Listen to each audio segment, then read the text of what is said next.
सध्या आता आपण आहे घरी आणि आपला अंगण आहे, पाठीमागे घर आहे, इकडे जुना घर आहे आणि आपला बाग आहे. बागमा काय काय आहे ते तुम्हाला दाखवतो. 4-5 प्रकार झाड आहे.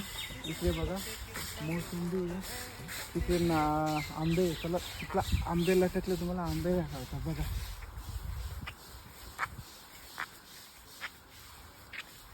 कसं दिसते बघा.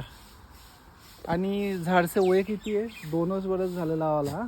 छोटा छोटा झाड आहे, पण आंबे किती लटकले बघा मित्रांनो. या झाडमा बघा कसं आहे. आपण कधी स्वतः आंबे विकत घेतेच नाही, स्वतः घरचंच राहतं. आता जोरपास आहे ना, 10 ते 15 दिन मग पिकून जाणार आहे आणि गोड आहे. आणि बघा इकडनं घर भरता का कितला लागला. भरपूर आहे. एक झाडमा 400-500 आंबे लटकले आहे. आणि तो फणस पण दाखवते. जामुनना झाड आहे, तिकडे केळीचं झाड आहे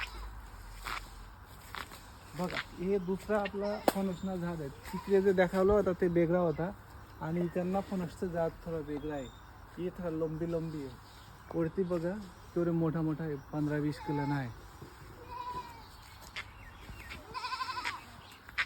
आणि हे दुसऱ्या कलमचं आहे. हे आहे संत्रा. असं आहे संत्रा आहे ना, संत्रा बिलकुल गोड नाही आहे, एकदम पाणीसारखे. हे जे आहे ना भरपूर लटकतं पण पाणीसारखे. पण आंबे तुम्हाला दाखवतं, यंदा आंबे एवढं लटकलं आहे ना बघा.